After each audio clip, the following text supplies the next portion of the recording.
মা আল্লাহর কাছে হাত উঠে বলে, ও মালিক আল্লাহ, আমার ছোট্ট সন্তান আমাকে কাজ করতে দেয় না, নিজে মেহনত করে আমারে খাওয়ায় গো। আল্লাহ গো, তুমি আমার বাচ্চাকে ধনী বানায় দিও। মা দোয়া করেছে, আল্লাহ কবুল করেছে। বয়স যখন 18 হয়ে গেছে, বাবা তোমার বাবা বলেছিল বয়স যখন 18 হবে জঙ্গল থেকে গরুটা আনার জন্য। কয় মা, জঙ্গলে ভাগ ভাল্লুক তো গরু খেয়ে ফেলছে, এত বছর পরে গরু পাবো নাকি? তখন তার মা ডেকে বলে, রে বাবা, তোমার বাবা আল্লাহ ওয়ালা ছিল রে, হতেও পারে, যাও দেখো, জঙ্গলে যাও। সন্তান জঙ্গলে ঢুকতে দেরি যায়, দেখে কলা হলুদ রঙের এক গরু দাঁড়ায় আছে। জোরে বলি, কলা হলুদ রঙের গরু দাঁড়ায় আছে। তখন বাবা তার কাছে এগিয়ে যাচ্ছি, তার সাথে সাথে বাড়ি এসে গিয়েছি। বাড়ির মধ্যে গরুটা রেখেছে। আল্লাহ দুজন ফেরেশতাকে মানুষের সুরত ধরাইয়া ওই গরুর মালিকের বাড়ি একজন পাঠাইছে। যারা গরু খুঁজে তাদের কাছে একজন পাঠাইছে। গরু যিনি বিক্রি করবে, যে গরুর মালিক, তার কাছে পাঠাইছে। কয়েকদল লোক তোমার বাড়ি আসবে হলুদ গরু কেনার জন্য। তুমি বিক্রি করবা, এমনি এমনি করবা না, বিশাল দামে গরুটা বিক্রি করবা, কম দামে করবা না। যত দামি চাবা তারা তোমারটা এতটাই নিতে হবে, নতুবা তাদের মতলব হাসিল হবে না। আর একজন যাইয়া ফেরেশতা মানুষের সুরতি দৌড়াইয়া যারা গরু খুঁজতেছে তাদেরকে বলে, তোমাদের খবর কি? হলুদ রঙের গরু কি তোমরা পাও নাই? কাহা পাও নাই? আমার কাছে একটা হলুদ রঙের গরু আছে, আমাদেরকে নিয়ে যাও। সত্য আছে, যুগের পয়গম্বর মুসা নবীকে সাথে নিতে হবে।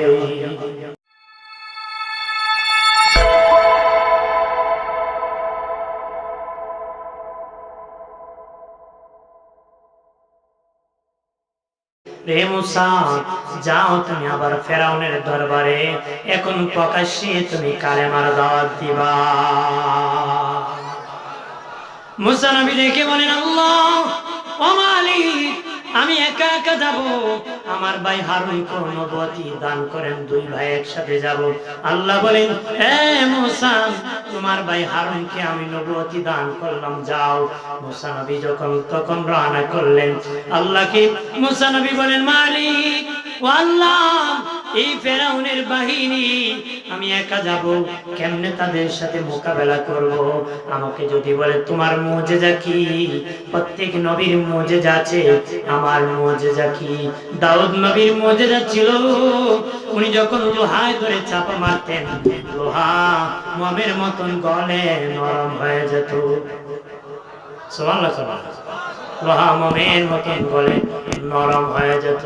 দাউদ নবীর মুজিজা ছিল, ঈসা নবীর মুজিজা ছিল, মুর্দারে জিন্দা করতে পারতেন, ছাগলকে হাড্ডি থেকে আবার ছাগল বানাতে পারতেন, পাখি খেয়ে পাখা থেকে আবার পাখি বানাতে পারতেন, উনি মুর্দারে জিন্দা করতে পারতেন।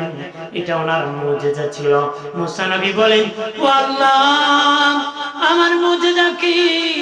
আল্লাহ বলেন, মুসা, তোমার মুজিজা হলো তোমার হাতের লাঠি।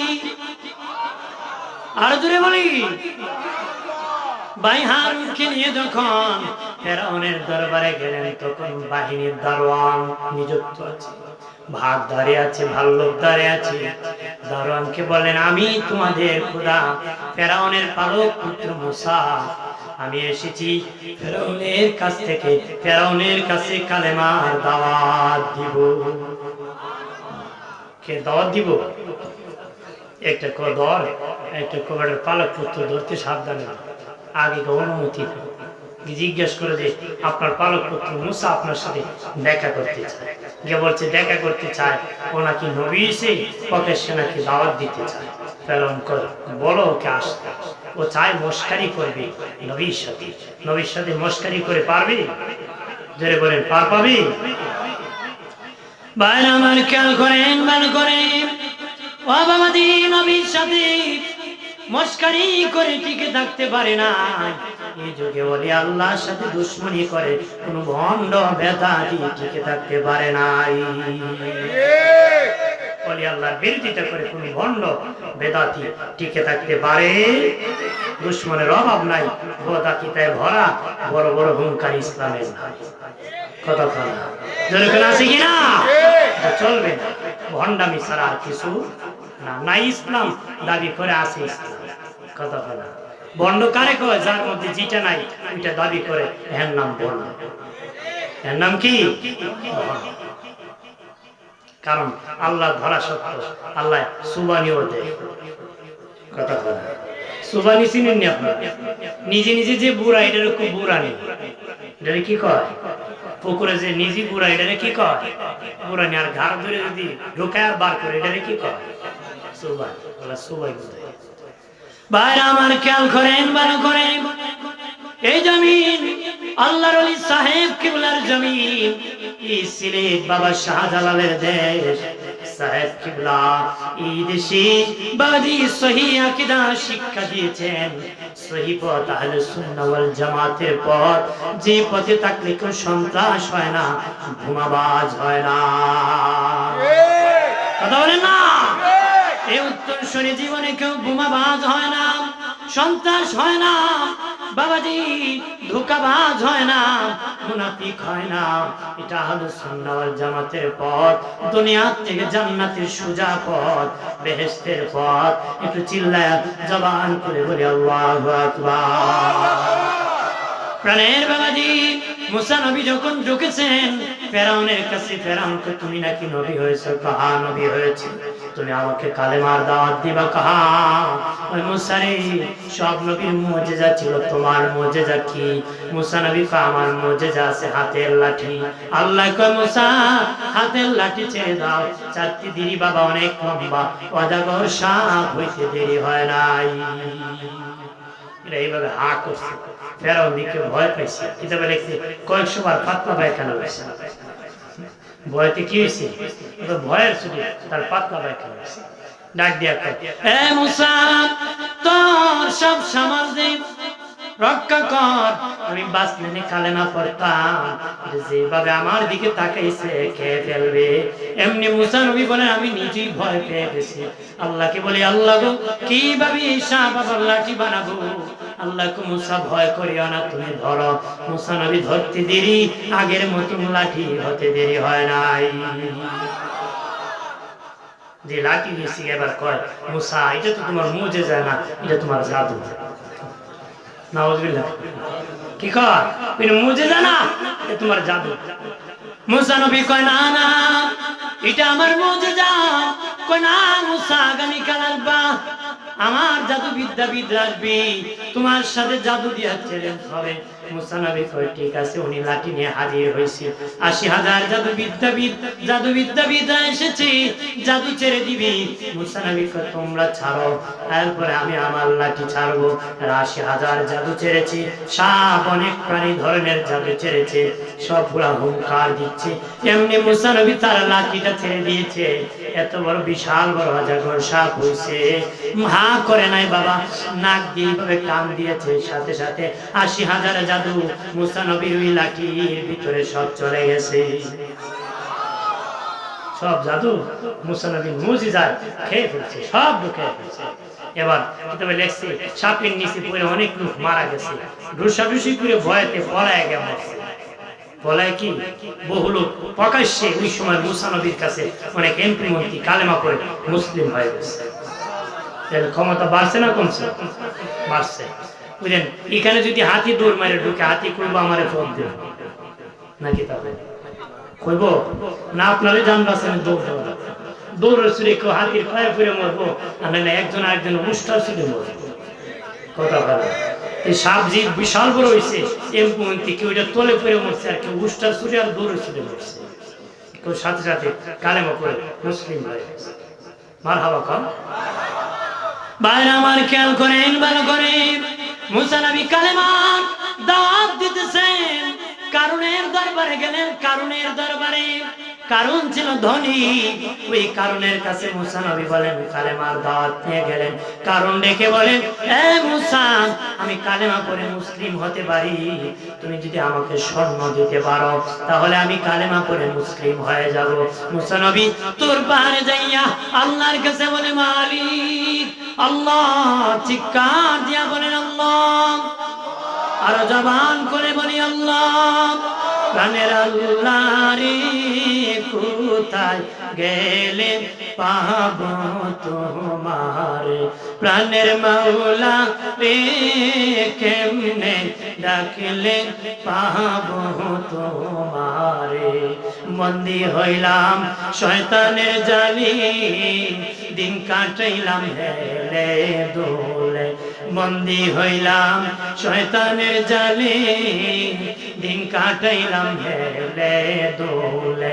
আমার জীবন মরণ দিলাম তোমারে, আমার জীবন মরণ দিলাম তোমারে, প্রাণের লারে কোথায় গেলে পাব তোমারে, প্রাণের মাওলা কেমনে ডাকিলে। আমার প্রাণের বাবাজি তোর ভাই মুসা নবী বলে মালিক ও আল্লাহ, কারণ স্বর্ণ চাঁদ, স্বর্ণ পেলে সে কালেমা পড়ে মুসলিম হয়ে যাবে। আল্লাহ আল্লাহ কে হবে না, মুসা নবী কে হতে পারে। আল্লাহ আল্লাহ কে ঠিক আছে মুসা, সামনে দেখবে একটা কেলামার গাছ আছে, পিছলা গাছ, ওটা যায় না, এমন একটা গাছ আছে, গাছের পাতা ছিঁড়ে যদি তুমি রস পাথরে ঢেলে দাও, আমি আল্লাহ ওই পাথর স্বর্ণ বানায় দিব।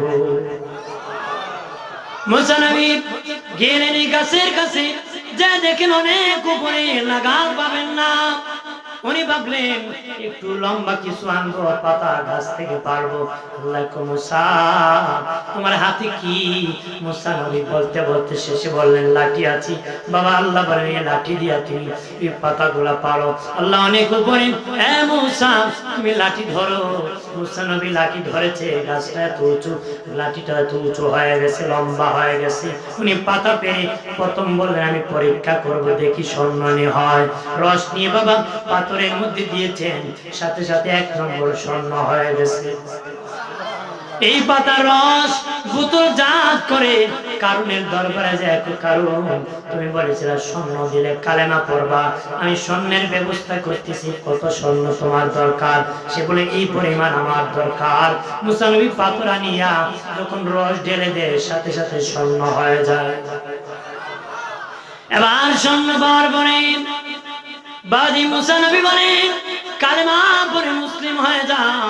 কারণ ডেকে বলে মুসা এটা কিসের রস? বললেন নবী তো মিথ্যা কথা বলবেন না, পয়গম্বর জীবনে কোনোদিন মিথ্যা বলেন না। বাবাজি বললেন ওই গাছের রস, এটা দিয়ে স্বর্ণ বানাইছি। মুসা নবী কই কালেমা পড়ে মুসলিম হও। কারণ ডেকে বলে মুসা তোমার আল্লাহ দিলেন আমি মুসলিম হইতাম, এটা তো আমার দেশের গাছের রস। কি কথা? তোমার আল্লাহ স্বর্ণ দিলেন আমি কইমা, এটা তো আমার দেশের গাছের রস, এটা আমার দেশের বর্ষ, স্বর্ণ হয়েছে তো তোমার আল্লাহ কি? নাউজুবিল্লাহ। কালেমা পড়ে স্বর্ণ পেয়ে কারণ অহংকার শুরু করে দিয়েছে, অহংকার শুরু করে দিয়েছে। বাবা শুনে রাখেন, অনেক গুনার কাজ করলে বাবা পরে সংশোধন হওয়া যায়, মাপ পাওয়া যায়। স্বর্ণ পরে অহংকার করলে শুধু বাবা গুনাহ হয় না, ধ্বংসের কারণ হয়। কি হয়? আল্লাহর নবী সাল্লাল্লাহু আলাইহি ওয়াসাল্লাম তিনি স্বর্ণ পরে অহংকার করলে ধ্বংসের কারণ। কি কয়? কারণ ধ্বংস হয়েছিল না, যখন স্বর্ণ পরে অহংকার শুরু করেছিল, সাথে সাথে ধ্বংস শুরু হয়েছে। পাইলিং শুরু হয়েছে, পাইলিং ঘর বানায় দিন, আল্লাহকে মাটির দিকে দাবা শুরু হয়েছে, কিয়ামত পর্যন্ত দাব। স্বর্ণ পরবেন না কথা বলে বিয়ে বেঙ্গেলায় কন্যার বাড়ি স্বর্ণে আনটি দিছে কথা। হ্যাঁ, পুরুষের জন্য স্বর্ণ পরা হালাল না হারাম? এবারে আরাম, হারাম কোনদিন আরাম হতে পারে? হতে পারে? ব্যারাম ছেড়ে কথা কি সরাইব? এই ব্যারামে দুজন হয়েছে কথা বলে জোরে বলে। এই জন্য প্রাণীর বাবাজি কোটি টাকার মালিক হতে পারে, বাবাজি বহু বড় ধনী হতে পারেন, জীবনে স্বর্ণ পরবেন না। স্বর্ণ পরা পুরুষত্বের লক্ষণ নয়। স্বর্ণ পরা মহিলাদের অভ্যাস, মহিলাদের জন্য জায়েজ, পুরুষের জন্য জায়েজ নাই। পুরুষের স্বর্ণ পরলে লেডিস লেডিস ভাব দেখা যায়। লেডিস লেডিস না, পুরুষের স্বর্ণ মানা। ইসলাম যেটা নিষিদ্ধ করেছে এটা উপকার নয়, এটা কি না, ক্ষতি ছাড়া লাভ না। কথা বলেন ঠিক কিনা? বাইরে আমার খেয়াল করেন, ভালো করেন। ও বাবাজি, মুসা নবীর যুগে আমের নামক একজন যুবক খুন হয়েছিল। ওই যুবক, তার বিবিও ছিল না, তার সন্তান ছিল না, মা বাবা ছিল না, একা ছিল, অনেক বড় ধনী ছিল। তার চাচাতো ভাইরা তার সম্পদের উপর লোভ করলো, স্বর্ণের সম্পদের মালিক হবে অপেক্ষা করতে রাজি না। ভাইকে খুন করে ফেললো মালিক হওয়ার জন্য। খুন করিয়া লাশের পাশে বসিয়া তারা হাউমাউ করে কান্দে, আমার ভাইরে কে খুন করলো? নিজেই খুন করে বাবা পাশে বসে কান্না করে। চুরি করে তো আর আওয়াজ করে। মানুষ করে চুরি তো চুরি, আরো হ্যাঁ, চুরি বিদ্যা বড় বিদ্যা, টেকলে বিদ্যা শেষ। ভাইরা আমার খেয়াল করেন, ভালো করেন। ওই আমেলের চাচুত্ব ভাইরা লাশের পাশে বসে কান্না করি। সূরা বাকারা একটা গাভীর নামে সূরা নাযিল হয়েছে। বাবা শুনেন কেমনে? প্রথম সূরার নাম গাভীর নামে, গরুর নামে সূরা। শেষের সূরার নাম হলো সূরা নাস, মানুষের নামে। কোরআনে ঢোকার আগে মানুষ গরুটাকে যখন ঢুকবে, একদম পরিপূর্ণ মানিয়া বাহির হবে, তখন মানুষ হয়ে যাবে। কোরআন না মানলে গরু, কোরআন না মানলে কি গরু। এজন্য কোরআনে যখন ঢুকবেন, পরিপূর্ণ মানবেন, শেষে সূরার নাম নাস, আপনি হবেন মানুষ। সুবহানাল্লাহ। জোরে কর। কোরআন না মানলে এটা মানুষ হলো, দেখতে মানুষ, কিন্তু এটার মধ্যে কোনো কোয়ালিটি নাই। কথা জোরে বলেন ঠিক কি না? কোরআন মানতে হবে। আল্লাহ নিজেই শিখা রহমান আল্লাহ আল কোরআন খালাকাল ইনসান, দয়াল আল্লাহ কোরআন শিখে মানুষ বানাইছে। সুবহানাল্লাহ। আল্লাহ বলতে পারতেন দয়াল আল্লাহ মানুষ বানায়া কোরআন শিখেছে। আল্লাহ বলেছেন কোরআন শিখে মানুষ বানাইছে। তাহলে আমি জন্মের পরে কোরআন শিখছি, তার মানে কোরআন শিখি মানুষ হয়েছে। কথা বলে ঠিক না? কোরআনের পথ মেনেই মানুষ হয়েছে। আপনারা শুনতেছেন, শোনার কারণে, পালন করার কারণে মানুষ হয়ে গেছে। সুবহানাল্লাহ। আর যদি আমার ভাইয়ের বাবাজি, তখন তারা তহমত দিয়ে দিল আরেক গোষ্ঠীর উপর যে তারা খুন করেছে। তারা বলল, তোদের ভাইকে আমি খুন করে লাভ কি? কারণ খুন করে তো আমরা সম্পত্তির মালিক হব না, তোমরা একটি সম্পত্তির মালিক হবারে। তহমত দিয়ে দিল বাবা। যাদের উপর খুনের তহমত পড়ে গেল, তারা সবাই গোষ্ঠী মিলে একটা মিটিং ডাকলো। মিটিং এ বসে যে কিভাবে আমাদের উপর যে খুনের তহমত আসছে সেটা প্রতিবাদ কেমনে করা যাবে। তখন ওই আমেলের চাচাতো ভাই যারা খুন করেছে তারাও সেখানে উপস্থিত হয়। কয়, আমরা খুনের পরিচয় চাই, একজন দ্বারা কেমনে করবা? যুগের পয়গম্বর মুসার কাছে গেলে খুনের পরিচয় পাওয়া যেতে পারে। মুসার কাছে গেলে কি? মুসা নবীর কাছে আসা হলো। আসিয়া বলে, আমাদের আমেল খুন হয়েছে, আপনি খুন কে করেছে বলে দাও। মুসা নবী, আমি কেমনে খুন? রাতের বেলা খুন হয়েছে, আমি কেমনে বলবো? কেন বলতে হবে? জোরে গায়ের জোরে বলে না, আমি বলতে পারবো না, আপনি বলতে হবে। একজন কা, মুসা তোমার আল্লাহর সাথে তোমার ভালো সম্পর্ক আছে, তোমার আল্লাহর কাছ থেকে খবর নিয়ে বলে দাও কে আমেলকে খুন করেছে। মুসা নবীকে এখন ঠিক আছে, আমার মালিকের কাছ থেকে আমি জিজ্ঞাসা করে বলতে পারবো। আল্লাহু আকবার। হযরত মুসা আলাইহিস সালাম আল্লাহকে বলেন, মালিক তারা আমেলের খুনের পরিচয় চায়, কে খুন করেছে আল্লাহ, ওই পরিচয় দিলে মনে হয় মুসলমান হবে কিছু। আল্লাহ মুসারে কেউ মুসলমান হবে না, তারা মেনে নিবে না রে, তারপর আমি দিতেছি।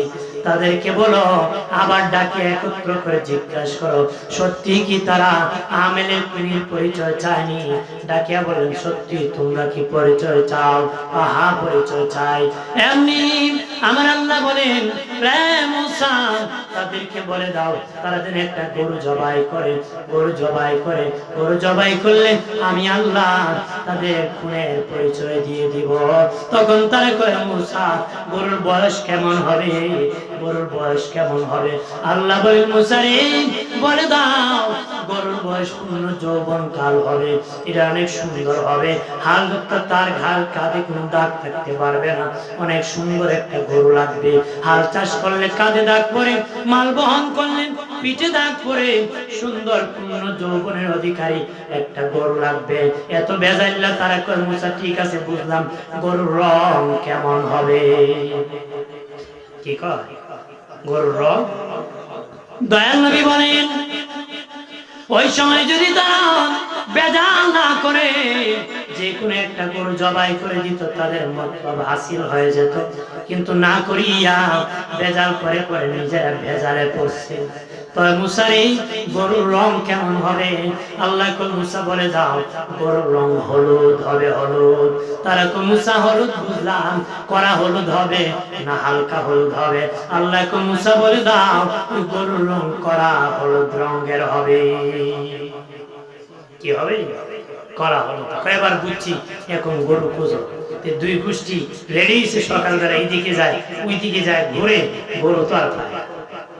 গরু কি প্রাণের বাবাজি ওইদিকে মুসা নবীর একজন উম্মত ছিল বাবাজি, ওনার বিবির পেটে বাচ্চা গেল আর তিনি অসুস্থ হয়ে পড়েছেন। বিবিকে বলেছেন বিবি রে আমি মরে যাব, আমার ছেলের বয়স যখন 18 বছর হবে, 18 বছর বয়স যখন হবে আমি ওই জঙ্গলে একটা গরুর বাছুর ছেড়ে দিয়েছি, 18 বছর হয়ে গেলে যেন ওই গরুর বাছুরটা বাড়িতে ফিরে আনে। বিবি মনে মনে 18 বছর পরে জঙ্গলে গরু হয়ে গেল। প্রাণের বাবাজি পরে বাবাজি খেয়াল করেন, ভালোভাবে খেয়াল করেন দুস্থ বুজুর্গরা। তখন এইদিকে ওই মুসা নবীর উম্মতের সন্তান যখন বড় হলো, বয়স 18-11 বছর বয়স যখন হলো, মাকে কাজ করতে দেয় না, নিজে পরিশ্রম করে মাকে লালন পালন করে মাকে খাওয়ায়।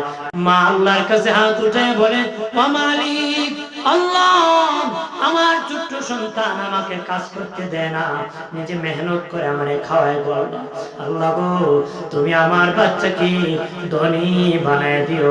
মা দোয়া করেছে, আল্লাহ কবুল করেছে। বয়স যখন 18 হয়ে গেছে, বাবা তোমার বাবা বলেছিল বয়স যখন 18 হবে জঙ্গল থেকে গরুটা আনার জন্য। কয় মা জঙ্গলে ভাগ ভাল্লুক তো গরু খেয়ে ফেলছে, এত বছর পরে গরু পাবো নাকি? তখন তার মা ডেকে বলে রে বাবা তোমার বাবা আল্লাহ বলা ছিল রে, হতেও পারে যাও দেখো জঙ্গলে যাও। সন্তান জঙ্গলে ঢুকতে দেরি যায়, দেখে কড়া হলুদ রঙের এক গরু দাঁড়ায় আছে। জোরে বলি কড়া হলুদ রঙের গরু দাঁড়ায় আছে। তখন বাবা তার কাছে এগিয়ে যাচ্ছি, তার সাথে সাথে বাড়ি এসে গিয়েছি। বাড়ির মধ্যে গরুটা রেখেছে আল্লাহ দুজন ফেরেশতাকে মানুষের সুরত ধরাইয়া ওই গরুর মালিকের বাড়ি একজন পাঠাইছে, যারা গরু খুঁজে তাদের কাছে একজন পাঠাইছে। গরু যিনি বিক্রি করবে যে গরুর মালিক তার কাছে পাঠাইছে, কয়েকদল লোক তোমার বাড়ি আসবে হলুদ গরু কেনার জন্য। তুমি বিক্রি করবা এমনি এমনি করবা না, বিশাল দামে গরুটা বিক্রি করবা, কম দামে করবা না। যত দামি চাবা তারা তোমারটা এতটাই নিতে হবে, নতুবা তাদের মতলব হাসিল হবে না। আর একজন যাইয়া ফেরেশতা মানুষের সুরতি দৌড়াইয়া যারা গরু খুঁজতেছে তাদেরকে বলে তোমাদের খবর কি? হলুদ রঙের গরু কি তোমরা পাও নাই? কাহা পাও নাই? আমার কাছে একটা হলুদ রঙের গরু আছে, আমাদেরকে নিয়ে যাও। সত্য আছে যুগের পয়গম্বর মুসা নবীকে সাথে নিতে হবে। যারা কুনি এরা কয় না ডাইরেক্ট প্রমাণ কি নিত না। আরেক দল কোন যাইতেই ভাই, তখন ওই ফেরেশতাদের মানুষের সুরত নিকো না, মুসা নবীরে না নিলে আমিও দেখাই বলছিনি কথা। দুই দল গেছে ওনার সাথে, আর এইদিকে ফেরেশতা চলে গেছে বলে যায় তারা দেখাইলাম। ওই ফেরেশতা মানুষের সুরতে যাইয়া বলল, দেখো রে এই গরুরে তোমরা খুঁজো। তার কহা ওই গরু খুঁজি, আল্লাহ যেভাবে বলেছে হুবু সেই গরুটা দাঁড়ায় আছে। তারা ডেকে বলে, ও গরুর মালিক তোমার গরুর দাম কত বলো। গরুর মালিক ওই যুবক ডেকে বলে, আমার গরুর দাম আগে না পরে, আমার গরুর দাম আগে নির্ধারণ হবে না পরে। ওই চুক্তিতে জবাই করবেন, জবাই করিয়া আমার গরুর চামড়া ছিলাইয়া, গরুর চামড়া ছিলাইয়া চারজনের চারদিকে চামড়ার মধ্যে ধরবারে। ওই চামড়ার মধ্যখানে যে খালি জায়গা হবে হীরামণি মুক্তা দিয়া ভরপুর করে দিতে হবে। কি তো আগে গরু জবাই করবা, চামড়া ছিলাবা, চারজনে ধরবা, মধ্যখানে ফাঁকা জায়গা হীরা মণি মুক্তা দিয়ে ভরপুর করো। যারা কোন করছে কবে তো দাম নাকি লাগবে না, আমরা যাই লাগবে না। যারা কত হমত খেয়েছে এরকম না, এই দামে কি, এই দামে কি ঠিক। প্রাণের বাবাজি গরু জবাই করা হলো, চামড়া ছিলানো হলো, চারজনে ধরিয়া হীরামণি মুক্তা দিয়ে ভরপুর করে তারে দেওয়া হলো। সে বিশাল বড় ধনী হলো। ধনী হওয়ার পাছনে হলো তার মায়ের দোয়া। মা বলেছে, আল্লাহ আমার সন্তান 11 বছরের শিশু সন্তান আমাকে কষ্ট করে খাওয়ায়, ও মালিক আমার সন্তানদের তুমি ধনী বানিয়ে দাও। আমার আল্লাহ মায়ের দোয়ার কারণে তারে ধনী বানাইছে। মায়ের দোয়ার কারণে কি বানাইছে? ধনী বানাইছে। ভাইরা আমার খেয়াল করেন, ভালো করেন ও তরুণেরা, যুবকেরা, মুরব্বী বাবাজিরা খেয়াল করেন, ভালো করেন। তখন তারা বলল, মুসা নবী কিভাবে খুনের প্রমাণ হবে? মুসা নবী গরুর রাম থেকে একটু গোশতের টুকরা নিলেন, আর ওইদিকে আমেরের লাশ এখনো দাফন হয় নাই। তারা বলেছে খুনির পরিচয় যতক্ষণ হবে না ততক্ষণ তাকে দাফন করা হবে না। মুসা নবী গোশত নিয়া তার দেহের মধ্যে লাগাই ভাবে আগামত লাগিয়ে দিয়েছে, মালিশ করেছে। লাগাইতে দেরি আমেল জিন্দা হয়ে বসতে দেরি হয় নাই। জিন্দা হয়ে বসে কয়, ও আমারে খুন করছে, ও আমারে খুন করছে। তার চাচাতো ভাই যারা খুন করেছে তাদের নাম বলে দিয়েছি। বাবাজি তুমি খুনির পরিচয় দিতে এত কিছু কেন করা লাগলো? আল্লাহ তো ডাইরেক্ট দিতে পারতেন। গরু জবাই কেন করাইলেন? গরু জবাই কেন করলেন? জানিয়ে রাখেন, নদীর এক পার ভাঙলে আরেক পারে জীবন পায়, একটা জীবন গেলে আরেকটার জীবন পায়। একটা জীবন দিলে কি আমাদের জীবন পেতে একটা গরুর জীবন দিতে পারছে।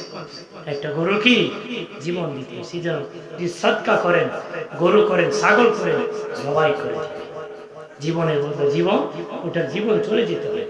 ওটার জীবন কি বের হতে হবে, আল্লাহর জমিনে রক্ত পড়তে হবে। আল্লাহু আকবার বলেন।